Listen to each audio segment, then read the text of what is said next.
Alright, in this video I'm going to talk you through the basics behind exponential growth and decay. Specifically, the different types of functions you can see that are exponential growth and decay. So these functions mostly come in three forms primarily.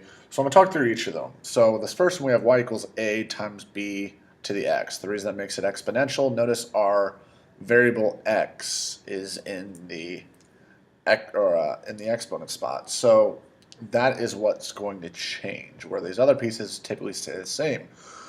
So some things that we can notice with this equation is we have an a, b, x there. A, in cases, is your initial amount. That's always what you're starting with. It's your initial amount, whatever you begin with. On the other hand, we have this b here, which is your growth, or it can be your decay factor.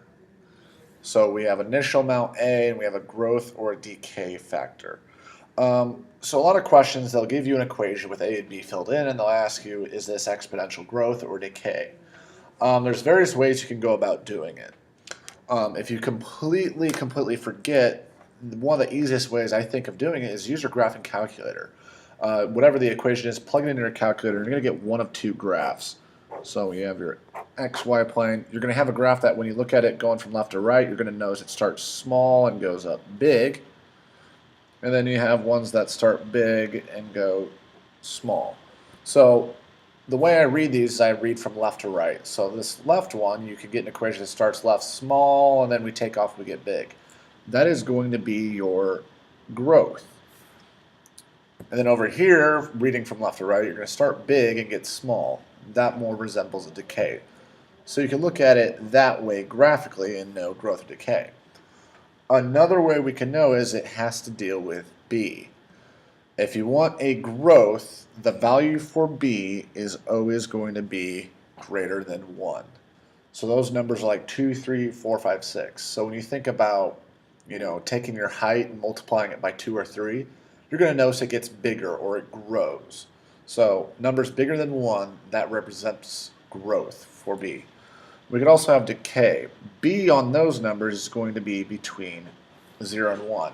So numbers like that can be like a half. So if you take your height, multiply it by a half, so I'm 6'6", I'm now 3'3".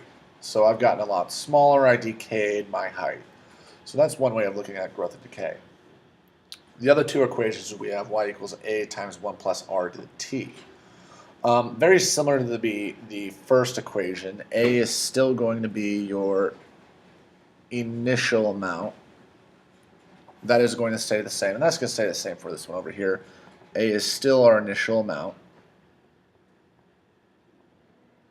and that is always whatever you start with, you begin with.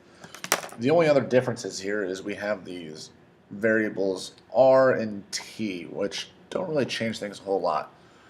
R is going to be your rate, so your rate of growth or decay. So R is our growth or decay rate, and typically that's some sort of percentage.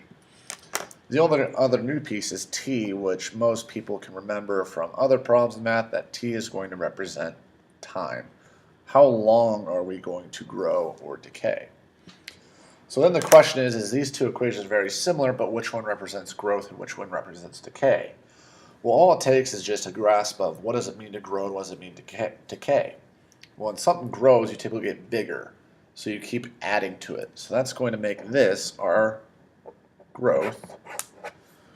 And over here, when you have subtraction, that's going to take away from something and make it smaller. So that's going to be our decay. So both equations are very, very similar. The way you know, well, which one's growth and which one's decay, it always has to do with the plus or the minus. Growing, we're adding. Decaying, we're going to subtract. So growth and decay. And that is exponential growth and decay basics.